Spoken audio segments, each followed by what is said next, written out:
ஏன் உங்க படத்துல கருப்பா ஹீரோயின் இருக்கிறது, குறிப்பா கருப்பை பூச வச்சு ஒரு வெள்ளை ஹீரோயினை போடுறீங்களேன்னு கேள்விக்கு அவர் சொன்ன பதில்ன்றது விமர்சனத்துக்குள்ளாச்சு. நீங்க சொல்ற அந்த பிரஸ் மீட்ல அவர் பேசினது அதை நானும் தான் அது கேட்டேன். ரொம்ப ரொம்ப ரொம்ப ரொம்ப மோசமான ஒரு பார்வை அது. தலித் ஆண்களுக்கான ஒரு ரெப்ரசன்டேஷனை ரஞ்சித் கொண்டு வந்துட்டாரு, மாரி செல்வராஜ் கொண்டு வந்துட்டாரு. அதை எனக்கு பார்க்க சந்தோஷமா இருக்கு. தலித் பெண்களுக்கான ரெப்ரசன்டேஷனை யார் செய்ய போறாங்க கேள்வி. பெண்கள் கொஞ்சம் பூசண உடல்வாக இருக்கக்கூடிய பெண்களாக இருந்தாலும் அவங்க அழகா இருக்கிறாங்க அப்படிங்கிற அந்த கருத்துருவாக்கம் வந்து 90களுக்கு உருவாக்கி அவ்வளவு அழகா வந்துச்சு 80ஸ்ல. ஆனா அதுக்கப்புறம் இந்த 90ஸ்க்கு பிறகு எப்ப வந்து இவங்க பாலிவுட்ல இருந்து ஹீரோயின்ஸ் இறக்குமதி செய்ய ஆரம்பிச்சாங்களோ அப்பவே இங்க சொல்லப்பட்ட கதை என்ன அப்படின்னா, ஹீரோயின்னா கொஞ்சம் பாக்குறதுக்கு விலை ஜலையமா இருந்தாதான் நல்லா இருக்கும். பார்ப்பன சமூகத்தை பெண்களை தவிர வெகு சில சமூகங்களில் இருக்கக்கூடிய பெண்களை தவிர மற்றவங்க எல்லாருமே வந்து பெரும்பாலும், ஏன்னா நம்ம ஸ்கின் கலர் இதுதான் அழகு, இதுதான் இப்படித்தான் நம்ம பழக்கப்பட்டிருக்கோம். எனக்கு முற்றிலும் அந்நியமான ஒரு முகத்தை நீங்க ஸ்கிரீன்ல கொண்டு வந்து காமிச்சு இது ஒரு ஒடுக்கப்பட்ட பெண் அப்படின்னு சொல்லும் போது அது ஒரு ஆதிக்க சாதியை சேர்ந்தவன் செய்யும் போது எனக்கு அது வலிக்கல. மாறி பண்ணும்போது எனக்கு ரொம்ப வலிக்கல. ஹீரோயின் இல்லைனாலும் படம் இருக்கும், அவங்க தான் துரத்தி லவ் பண்ற மாதிரி வைக்கிறாரு. அதே போல வந்து அவங்களுக்கான கனவை தொலைச்சிட்டு ஹீரோக்களுக்காகவே வாழ்றது அந்த மாதிரியே அவருடைய படங்கள்ல இருக்கிறதுன்றத எப்படி பாக்குறீங்க? மனத்தி கணேசனுடைய காலம் முடிஞ்சு போச்சு தோழர். நீங்க கார்த்திகாக்களுடைய கதைகளை எடுங்கன்னு சொல்றேன். ஆக்சுவலா இல்ல மாரி செல்வராஜ் எடுத்திருக்கிற படம் இந்த சமூகத்தினுடைய மனசாட்சியை மேம்படுத்துற முயற்சி தான். நான் அப்படிதான் பாக்குறேன். நீங்க ஆளாளுக்கு ஒரு பார்வை பாரு, அவர் பார்வையில கேவலமா தெரியுது, என் பார்வையில இந்த சமூகத்தினுடைய மனசாட்சியை மேம்படுத்துறது. அப்படி மேம்பட்ட மனசாட்சி உள்ள மனிதர்கள் தான் இந்த படத்தை வெற்றி அடைய வச்சிருக்காங்க. அப்படி வெற்றி அடைய வச்ச மனிதர்களுக்கு நான் இந்த கணத்துல நன்றி சொல்றேன். ஒரு இம்மீடியட் அட்ராக்ஷனுக்கு வந்து ஆடியன்ஸ் கொடுக்கறதுக்கு ஹீரோயின் பயன்படுத்தும். அப்ப ஒரு கரிய அழகான பெண்ணை போடும்போது அவருடைய அழகு வெளியே தெரிஞ்சு ஆடியன்ஸ் போய் கேட்கறதுக்குள்ள அவன் படம் முடிஞ்சிடுவான். அதுக்குள்ள இம்மிடியட்டா பார்த்த உடனே பிடிக்கணும் அதை நினைக்கிறான். அதாவது டைரக்டரும் சரி டைரக்டரும் சரி இம்மிடியட்டா ஒரு இம்மிடியட்டான அட்ராக்ஷன் சிவப்பு தோல்னால நடக்கும்னு நினைக்கிறேன். ஒண்ணுமே இல்ல, வரலாறு தெரியாதவன் வந்து தேவையில்லாம கொந்தளிச்சுக்கிட்டே இருக்கான், தேவையில்லாம கொந்தளிக்கிறான். அப்போ ஒரு வரலாறு தெரிஞ்சுக்கோ, வரலாறை தெரிந்து அதன் வழியா நீ மனசாட்சியோட தீர்மானத்துக்கு வா. அப்பவும் இப்பவும் எப்பவும் அதிரடி கலெக்ஷன், சரவெடி செலிப்ரேஷன்.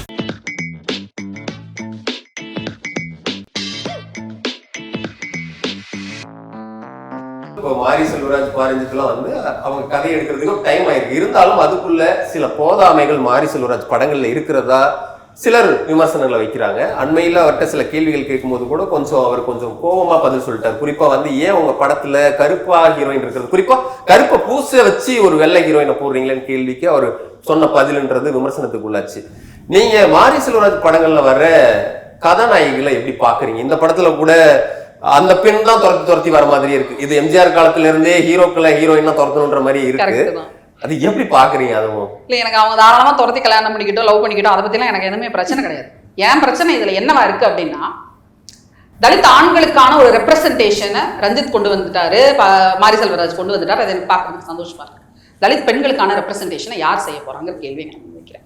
இந்த படத்திலேயா இருக்கட்டும், அல்லது மாரி செல்வராஜுடைய பல படங்கள் பிற படங்களாக இருக்கட்டும், அல்லது ரஞ்சித்துடைய படங்களாக இருக்கட்டும், எல்லா படத்தையும் நீங்க எடுத்துக்கிட்டீங்கன்னா இவங்க சொல்ற அந்த சென்ட்ரல் பெண் கேரக்டருடைய வேலை என்னவா இருக்கு அப்படின்னா, அந்த ஆணுக்கு, தலித் ஆணுக்கு ஒரு கனவு இருக்கு. அந்த கனவை அவர் எப்படியாவது அடைஞ்சிடணும். அதுக்கு இந்த பெண்கள் துணை போவர்களாக நிற்கிறாங்க. இந்த சினிமாவில் கூட நீங்க பாத்தீங்கன்னா, அவன் படிக்கட்டும், நான் படிக்கலன்னா பரவாயில்ல, நான் தான் படிக்காம போயிட்டேன், அவனாவது படிக்கணும்னு சொல்ற அந்த இடத்துக்கு அந்த அக்கா கேரக்டர் வர்றாப்ல. நான் என்ன சொல்றேன், அப்ப அந்த அக்காவுக்கு கனவுகள் இல்லையா? இப்போ அவர் காதலியும் இவருடைய கனவுக்காக தான் அவங்களும் ஓடுறாங்க. அப்போ இந்த பெண்கள் எல்லாருமே இந்த ஆண்களை மறுபடியும் தூக்கி பிடிக்கக்கூடியவர்களாக ஒரு ஓரமா நின்னுக்கிட்டு, சைட் லைன்ஸ்ல நின்னுக்கிட்டு தலித் ஆண்களை முன் தள்ளுபவர்களாக இந்த பெண்கள் இருக்கிறாங்க. அப்ப அந்த பெண்களுக்கான குரல் யாரு? அந்த பெண்களுக்கான கதையை, அந்த பெண்களை பற்றிய கதைகளை யார் எடுக்க போறாங்க? இந்த கேள்வியை நான் முன்வைக்கிறேன். இது ஒண்ணு. ரெண்டு, நீங்க சொல்ற அந்த பிரஸ் மீட்ல அவர் பேசினது அதை நானும் தான் அது கேட்டேன். ரொம்ப ரொம்ப ரொம்ப ரொம்ப மோசமான ஒரு பார்வை அது. அதாவது அந்த அவருடைய சொல் பயன்பாட்டிலே எனக்கு அவ்வளவு கஷ்டமா இருந்தது. அந்த சொல்ல நம்ம பயன்படுத்தக்கூடாது. நம்ம பயன்படுத்தும் போதே மாற்றுத்திறனாளிகள்ன்ற சொல்லதான் நம்ம அவ்வளவு டீசென்டா, ஏன்னா நம்ம வந்து ஒரு பண்பட்ட சமூகம் இல்லையா, நம்ம இவ்வளவு வளர்ந்துட்டோம், இவ்வளவு சமூக நீதி பேசுறோம், இவ்வளவு பொலிட்டிக்கல் கரெக்ட்னஸ் நம்ம பேசக்கூடிய இடத்துல கூட அவர் அந்த சொல்ல பயன்படுத்துறாரு. அந்த மாதிரி ஒரு கேரக்டர்ல அப்படி ஒரு ஆளை நடிக்க வச்சு நீங்க கஷ்டப்படுத்துவீங்களா அப்படின்னு கேட்டுட்டு அடுத்த சென்டென்ஸ் என்ன சொல்றாருன்னா, அத மாதிரிதான் நான் வந்து கருப்பான பெண்களையும் நான் பாக்குறேன். கருப்பான பெண்களை வந்து இந்த மாதிரி வந்து கேரக்டர் நடிக்க வைக்கும்போது எனக்கு கதைக்கு யாரு கரெக்டா இருக்காங்களோ, யாரு தன்னை முழுசும் ஒப்பு கொடுத்து எல்லா விஷயங்களையும் செய்யறதுக்கு தயாராக இருக்கிறாங்களோ அவங்களதான் நான் நடிக்க வைக்கிறேன் அப்படின்ற அந்த பாயிண்ட் அவர் சொல்றாரு. அப்படின்னா இங்க கருப்பான நடிகைகளை பத்தி இங்க இருக்கக்கூடிய மன ஓட்டம் என்னவா இருக்கு? இப்போ ஒரு தலித் ஆணுக்கு அந்த படத்தை பார்க்கக்கூடியவனுக்கு டக்குன்னு அந்த கேரக்டரோட அவனால பொருந்தி போக முடியுது. ஏன்னா அவனோட ஸ்கின் கலர் நம்மள மாதிரியே ஒருத்தன்டா, நம்மளே ஒரு மாதிரி ஒருத்தன் சாதிச்சிட்டானான்னு இருக்குல்ல, எனக்கு அந்த ஃபீலிங் வரணும்ல. எனக்கு எப்போ வரும் அது? என்ன மாதிரி ஒரு பொண்ணு பார்க்கும்போது தானே வரும். பல மலர் வெள்ளையா ஒரு ஹீரோயினை கூட நீங்க நிப்பாட்டுறீங்க, அல்லது ஒரு ஹீரோயின் வெள்ளை ஹீரோயினுக்கு நீங்க லேசா கருப்பா இங்க பேட்ச் பேட்சா மூஞ்சில எதையோ ஒட்டி வச்சு கொண்டு வந்து நிப்பாட்டுறீங்க. நான் அவங்களோட எப்படி என்னை ஐடென்டிஃபை பண்றது? நான் வேற. இப்போ 80கள் 90கள் வரைக்குமே நீங்க பாத்தீங்கன்னா ஒரு 60கள் வரைக்கும் நிறைய வந்து பார்ப்பன சமூகத்துல இருந்து பெண்கள் நடிக்க வந்திருந்தாங்க. பெரும்பாலும் அவர்கள் வெள்ளை தோலை கொண்ட பெண்களாக இருந்தாங்க. ஸ்கிரீனுக்கும் அவங்களுடைய அந்த கலர் வந்து நல்லா இருந்தது கருப்பு வெள்ளை படங்கள்ன்றதுனால அவங்க நடிக்க வச்சுட்டே இருந்தாங்க தொடர்ச்சியாக. ஆனா பிறகு 80களுக்கு பிறகு இங்க ஒரு பெரிய மாற்றம் வந்திருக்கு. ராதாவா இருக்கட்டும், ராதிகாவாக இருக்கட்டும், சில்க் ஸ்மிதாவாக இருக்கட்டும், பிளாக் இஸ் பியூட்டிஃபுல் அப்படிங்கிறதும் பிளஸ் சைஸ் பெண்கள் கொஞ்சம் பூசண உடல்வாக இருக்கக்கூடிய பெண்களாக இருந்தாலும் அவங்க அழகா இருக்கிறாங்க அப்படிங்கிற அந்த கருத்துருவாக்கம் வந்து 90களுக்கு உருவாக்கி அவ்வளவு அழகா வந்துச்சு 80ஸ்ல. ஆனா அதுக்கப்புறம் இந்த 90ஸ்க்கு பிறகு எப்ப வந்து இவங்க பாலிவுட்ல இருந்து ஹீரோயின்ஸ் இறக்குமதி செய்ய ஆரம்பிச்சாங்களோ அப்பவே இங்க சொல்லப்பட்ட கதை என்ன அப்படின்னா, ஹீரோயின்னா கொஞ்சம் பாக்குறதுக்கு விளைஞ்சலையமா இருந்தாதான் நல்லா இருக்கும் அப்படி சொல்லிதான் முதல்ல வந்து இங்க அந்த இறக்குமதி தொடங்குச்சு. இப்ப 90ல நடந்தது. இப்ப இது நம்ம இப்ப 2025ல வந்து நம்ம உட்கார்ந்துருக்கோம். 35 வருஷமா தமிழ் சினிமாவில் தமிழ் பெண்களுக்கு என்ன இடம் இருக்குன்னு கேக்குறேன். கருப்பாக இருக்கக்கூடிய தமிழ் பெண்கள் அப்படின்னாலே கருப்பா அழகி வேணும்னா கூட நதிதாஸ் தான் இங்க கூட்டு வரணும். அதைத்தான் சொல்ல வரேன். மறுபடியும் நீங்க வடக்கிருந்து நீங்க கொண்டு வரீங்க. அப்ப இப்ப சமீபத்துல கடந்த ஒரு 10 ஆண்டுகளாக இந்த ட்ரெண்ட் எப்படி மாறி போயிருக்குன்னா, கேரளாவை சேர்ந்த பெண்களுக்கு தான் நடிக்க தெரிஞ்சிருக்கு, உங்களுக்கு எல்லாம் நடிக்க வரல. ஐஸ்வர்யா ராஜேஷ் வாங்கலையாங்க அவார்டு, நேஷனல் அவார்டு வாங்கலையா அந்த பொண்ணு? அப்ப நீங்க என்ன சொல்ல வரீங்க? ஒண்ணு, நீங்க வந்து ஒரு விதத்துல டார்க் காம்ப்ளெக்ஷனை நீங்க கேவலப்படுத்துறீங்க, அசிங்கப்படுத்துறீங்க, அது ஒண்ணு. இன்னொன்னு, தமிழ் பெண்களுக்கு நடிப்புங்கிற கலையே வரலன்னு நீங்க சொல்றீங்க. அவங்க வந்து அவங்க தன்னை ஒப்பு கொடுக்க தயாரா இல்லைன்ற ஒரு விஷயத்த அவர் சொல்றாரு. எனக்கு யார் எல்லாத்தையும் ஒப்பு கொடுக்க தயாரா இருக்காங்களோ அவங்கள தான் நான் செய்ய முடியும். ஹேவ் யூ எவர் ட்ரைடுன்னு கேட்கிறேன். அப்படி எத்தனை கருப்பு நிற கதாநாயகிகளை நீங்க முயற்சி செஞ்சு பாத்தீங்க, அவங்க நடிக்கிறாங்க அல்லது அவங்க ஒப்பு கொடுக்கல, அவங்க சரியா உங்களுக்கு ஒத்துழைக்கல, அவங்களுக்கு நடிப்பு வரலங்கிற காரணத்துக்காக நீங்க 10 பேர் ரிஜெக்ட் கூட பண்ணுங்க சார். ஆனா எதையுமே பண்ணாம நான் என்னுடைய திரைப்படங்கள் எல்லாத்துலயும் நீங்க மாரி செல்வராஜோட எல்லா படத்தையும் எடுத்துக்கோங்க, 5 படங்களையும் ஒரு பெண் கேரக்டர் கருப்பா இருந்துச்சா அப்படிங்கிற அந்த கேள்வியை இந்த இடத்துல நான் முன்வைக்கிறேன். அப்போ நீங்க திருப்பியும் நீங்க என்ன பண்றீங்க அப்படின்னா, பெண்களை நீங்க எப்படி காட்ட விரும்புறீங்க அப்படின்னா, உங்களுடைய கனவு கன்னிகள் எல்லாமே வெள்ளை ஜலையமா தான் இருக்கிறாங்க, உங்க கனவு கன்னிகள் எல்லாமே 0 சைஸா தான் இருக்காங்க. ஆனா நீங்க பேசக்கூடிய புரட்சி மட்டும் எப்படி இன்னைக்கான மாடர்ன் புரட்சியா இருக்குன்னு நான் கேட்கிறேன். பெண்கள் இல்லாம உங்க புரட்சி உங்களால செய்ய முடியுமா? முடியாது. அப்ப உங்களுக்கு சப்போர்ட் பண்றதுக்கு சைட் கேரக்டருக்கு வெள்ளையா ஒரு கதாநாயகி இருந்து உங்க பின்னாடியே இருந்து உன்னால முடியும் ஏறு ஓடுன்னு சொல்லிட்டே இருக்கணும். அப்ப இங்க இருக்கக்கூடிய கருப்பாக தன்னை ஐடென்டிஃபை பண்ணிக்கக்கூடிய தலித்தாக இருக்கக்கூடிய ஒடுக்கப்பட்ட சமூகத்திலேயோ அல்லது பிற்படுத்த சமூகத்திலேயோ இருந்து வரக்கூடிய பெண்கள் தன்னை யாரா பார்க்கணும்னு இவங்க நினைக்கிறாங்கன்ற கேள்வி இருக்குல்ல, இந்த கேள்வி வந்து இந்த இடத்துல முன்வைக்கணும். ஆனா அது வந்து நேத்தே அவர் இன்னொரு மீட்டிங்லயும் அவர் மன்னிப்பு கேட்டிருக்காரு. நான் சொன்னது வந்து தவறானதுதான், நான் சொன்னது தவறாக புரிந்து கொள்ளப்பட்டது, நான் அப்படி சொல்லல, நான் சொல்ல வர்றது வந்து இங்க இருக்கிறவங்க நடிக்க வரலன்னு. ஆங்கிலத்தில் ஒரு அழகான சொல்றது கல்டிவேஷன் தியரி. அந்த கல்டிவேஷன் தியரி வந்து உங்களை என்ன செய்ய வைக்கும் அப்படின்னா, இங்க ஒரு பொதுமை இருக்கு அப்படின்னா திருப்பி ஒரு விஷயத்தை நம்ம பார்த்துக்கிட்டே இருக்கோம் அப்படின்னா அதுதான் நிஜம் நம்மளே நம்ப ஆரம்பிச்சோம். தமிழ் சினிமாவில் இருக்கக்கூடிய உச்சகட்ச டைரக்டர் எல்லாம் இப்ப எப்படி நம்பிட்டு இருக்காங்கன்னா, வெள்ளையா இருக்க பொண்ணுங்களுக்கு நடிக்க வரணும்னு நினைக்கிறாங்க, வெள்ளையா இருக்கிற பெண்களுக்கு ஸ்கிரீன் பிரசன்ஸ் இருக்குன்னு நினைக்கிறாங்க, அவங்க அழகா இருக்காங்க அப்படின்னு அவங்க நினைக்கிறாங்க. அழகுன்றது அது இல்ல, அழகுன்றது கருப்பு தோல்ல இருக்கு. Black is beautiful. ஆக்சுவலா பார்த்தா உலகம் முழுக்க இன்னைக்கு வந்து கருப்பு வந்து அவ்வளவு பெரிய அக்செப்டடான கலர் தொடர்ச்சியா சொல்லிட்டு இருந்திருக்காரு. என்கிட்ட அவர்கிட்ட நான் காலேஜ் வரும்போது கேட்டாலும் எல்லாத்தையுமே அவர் சொல்ற விஷயம் என்னன்னு கவனிச்சா, கருப்பை அழகா காட்டணும், கருப்பு அழகுன்னு காட்டுங்க அப்படின்றத வலியுறுத்தி. எனக்கு தெரிஞ்சு அவரை மாதிரி வேற யாரும் வந்து அவ்வளவு பியூட்டிஃபுல்லா காட்டினதே கிடையாது. அப்போ கருப்பை இங்க ஒதுக்குறதுக்கான, அதாவது ஒரு கருப்பு ஹீரோவோட இங்க இருக்கக்கூடிய சாதாரண ஆண்களால் ஐடென்டிஃபை பண்ணிக்க முடியும்.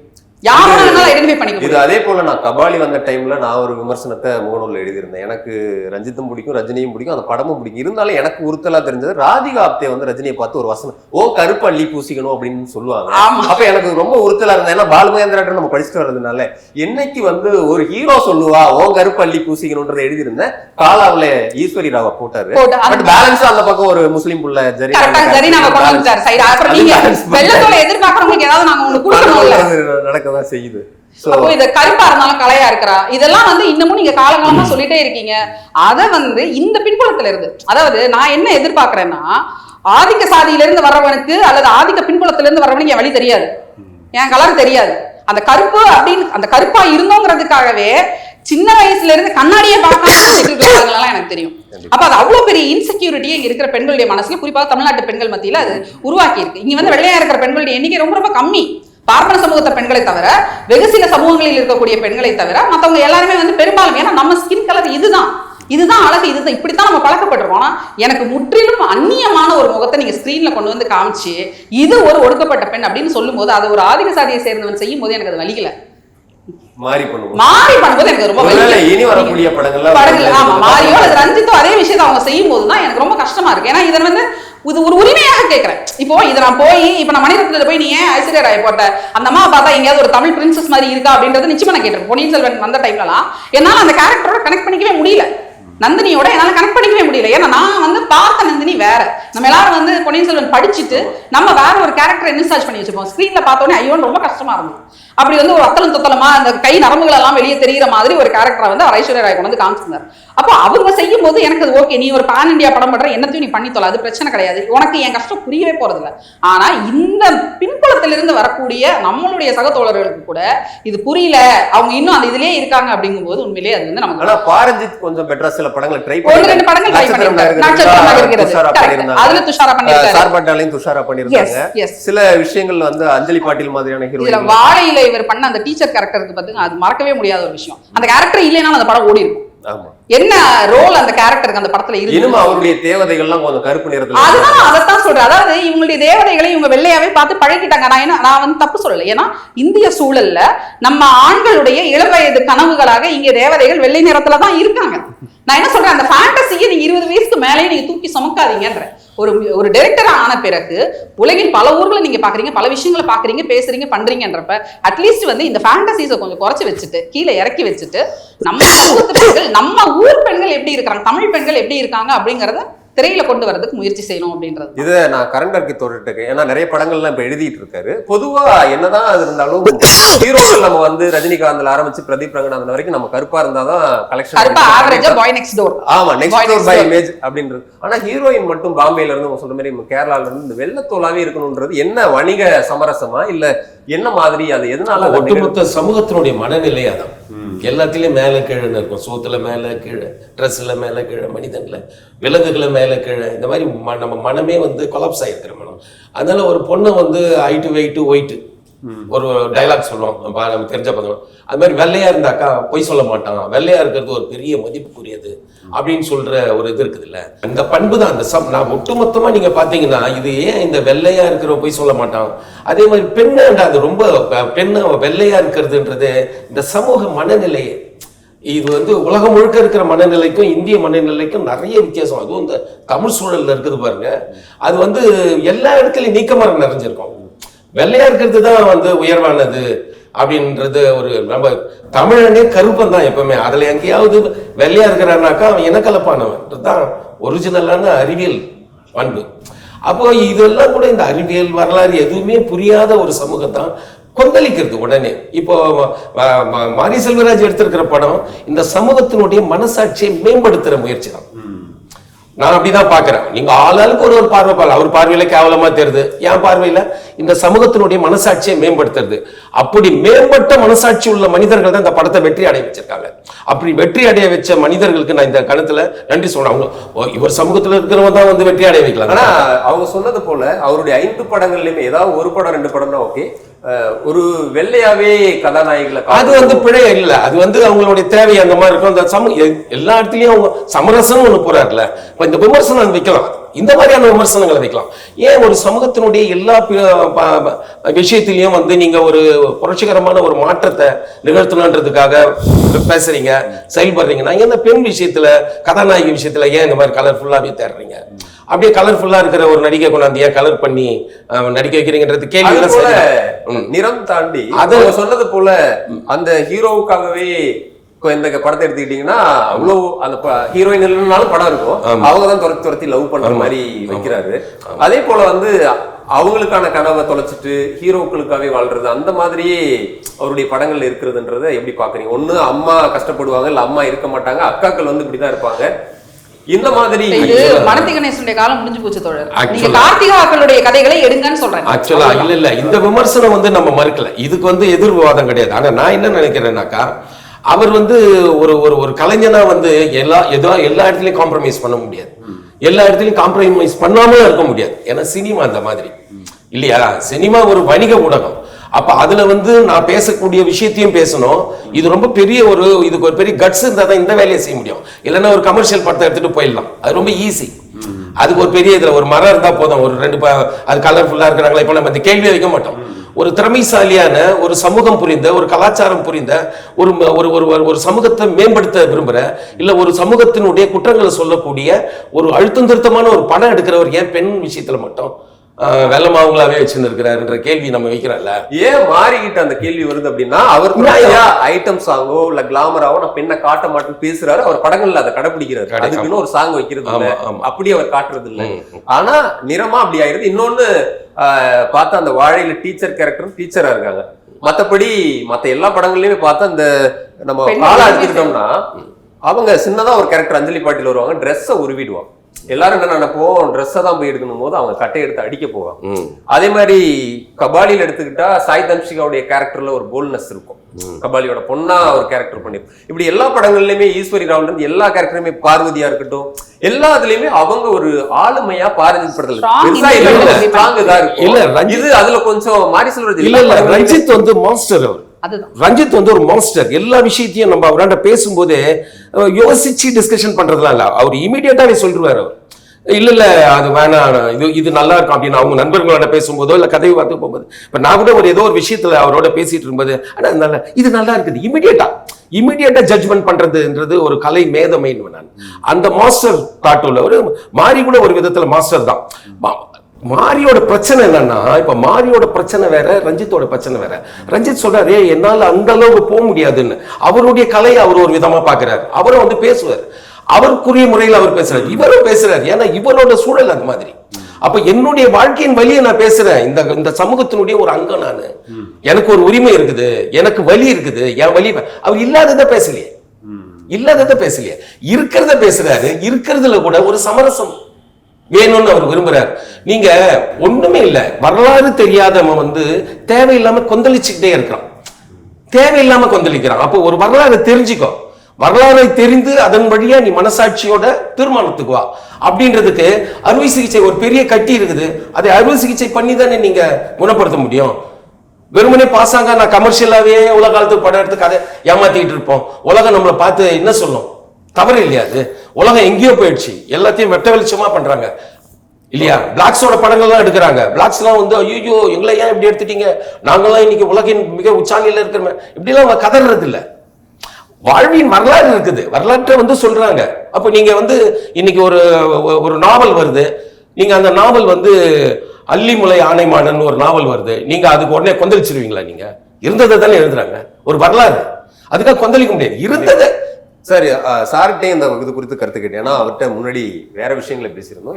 இவருடைய படங்கள்ல ஹீரோயினா இருக்கட்டும் இல்ல ஹீரோக்களாவே இருக்கட்டும், இப்போ பாரஞ்சித் படங்கள்ல வந்து நான் அப்படிதான்டா, கால் மேல கால் போடுவேன்டா, இந்த டோன்லயே இருக்கும், ஒரு எதிர்த்து நிற்கிற ஆளுமையை பார்ப்போம். இந்த படம் நேற்று பார்த்துட்டு கூட சொன்னாங்க ஒருத்தங்க, நான் அந்த கடைசி சீன்ல வந்து பசுபதி கேரக்டர் வந்து காலில் விழுந்து கெஞ்சிடக்கூடாதுன்னு நினைச்சேன், கெஞ்சிற மாதிரி ஆயிடுச்சு. எல்லா படங்கள்லயும் ஹீரோக்கள் வந்து ஊரை விட்டு போறதாகவும் இல்ல இல்ல நீங்க அதை எப்படி பாக்குறீங்க? இதுதான் பிரச்சனையா? அது வந்து அதான் அந்த உண்மைக்கு நிகராக கரெக்டா, அதனாலதான் எல்லாருமே வந்து தவறு கூட சப்போர்ட் பண்றோம். நான் இல்ல சார் சப்போர்ட் பண்றாரு. ஏன்னா உண்மையை வந்து ஒரு இடத்துல அவங்க பேசுறான். அந்த ஒரு மகன் வந்து முதல்ல அவன் நல்லா இருக்கிறதுக்காக கபடி போவானாங்க. ஆனா அவன் நல்லா இருக்க கபடிக்கு வர்றான், அப்புறம் பார்த்து கபடி அனுப்பும் போது இப்போ வந்து அவனை வந்து விட்டுருங்க சார் வந்து நினைக்கும் போது இதெல்லாம் வந்து ஒரு மன்னார்குடி தமிழனா இந்த அந்த அப்படியே புண்ணிச்சு வருது. அதுதான் நேச்சர். அது எடுத்ததால மாறி நம்ம வந்து ஒரு டேரக்டர் மற்ற இடத்துல உனக்கு அது அடிக்கலாம் உனக்கு அங்க வந்து ஒரு பையனுக்கு தன்னுடைய மகன் இல்ல யதார்த்த சூழலோ அதுவா அப்படி இருக்கிறது. அதுதான் யதார்த்தம் சார். இப்ப போலீஸ் வந்து ஆர்ம்டு ஃபோர்ஸ். அவன் வந்து அரசனுடைய ஆயுதத்தோடு நிற்கிறான். அவன்கிட்ட அவன் பேச்சுவார்த்தை நடக்காது. இந்த இடத்துல கெச்சுதான். ரெண்டாவது பையன் வந்து கையை வச்சுட்டான், அப்பா அடிச்சுக்கிறாங்க. இப்ப உண்மையை விளக்கி பையனை காப்பாற்றணும்னா அந்த பையன் நான் கால விடணும்னு சொல்றது மிகச்சரியான அற்புதமான அழகான ஒரு அருமையான சீனை பாராட்டுறேன். அப்புறம் இந்த நடிகைகளை பத்தி பேசுனீங்க. அதாவது கதை, திரைக்கதை, வசனம், நடிப்பு எல்லாம் இருக்கு. இருந்தாலும் இதையும் தாண்டி ஒரு இம்மீடியட் அட்ராக்ஷனுக்கு வந்து ஆடியன்ஸை கொடுக்கறதுக்கு ஹீரோயின் பயன்படுத்துறோம். அப்ப ஒரு கரிய அழகான பெண்ணை போடும்போது அவருடைய அழகு வெளியே தெரிஞ்சு ஆடியன்ஸை போய் கேட்கறதுக்குள்ள அவன் படம் முடிஞ்சிடுவான். அதுக்குள்ள இம்மிடியட்டா பார்த்த உடனே குடிக்கணும் அதை நினைக்கிறான். அதுதான் தயாரிப்பும் சரி டைரக்டர் சரி இம்மிடியட்டா ஒரு இம்மிடியட்டான அட்ராக்ஷன் சிவப்பு தோல்னால தான் நடக்கும்னு நினைக்கிறீங்க? அது அவன் நம்புறாங்க அவங்க. இப்ப ஒரு அர்ச்சனா மாதிரி ஒரு கேரக்டர் வந்து இப்ப சரிதா மாதிரி ஒரு கேரக்டர் வந்து அவங்க உணர்ச்சியை வந்து கொண்டு சரிதா கொண்டு பாத்தீங்கன்னாங்க ஒரு பாட்டு ஒண்ணு, அந்த பாட்டு வேற ஒரு பாடிட்டு இருப்பாங்க, கூட அந்த பொண்ணு நிக்கிறது கல்யாணம் மேல பாட்டு அந்த பாட்டு கூட சரிதா நிற்பாங்க. அப்படி சரிதா நிற்கும் போது அந்த உடலாலையும் அந்த கண்ணாலையும் அந்த முகத்தாலையும் அவ கொடுக்குற எக்ஸ்பிரஷன்ஸ் இருக்குல்ல அவ்வளவு அழகா இருக்கும். இது கொஞ்சம் லேட் ஆகும்.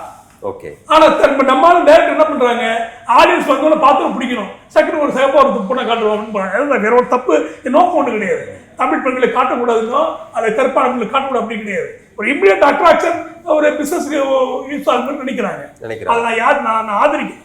இந்த நிலை மாறணும்னு தான் நீங்களும் நினைக்கிறீங்க? நானும் நினைக்கிறதா சொல்றேன் நினைக்கிறேன். கண்டிப்பா அது இந்த மாற்றங்கள் அடுத்து பதில் சொன்னா அவ்வளவுதான். கண்டிப்பா அவரே அக்காவும் சொல்லியிருந்தாங்க, மன்னிப்புகள்லாம் கேட்டார். யோசிப்பார், அந்த கேள்வி கொடுத்து அவரும் யோசிக்கலாம். இனிமே கான்சியஸா அந்த மாதிரியான கேரக்டர் இல்ல இந்த மாதிரி விமர்சனங்கள்லாம் வைக்கலாம். ஒரு படத்துல இந்த மாதிரியான விமர்சனங்கள்லாம் வைக்கலாம், அந்த மாதிரி வரவேற்கலாம். ஏன் அவர் கூட அதெல்லாம் நியாயமானது.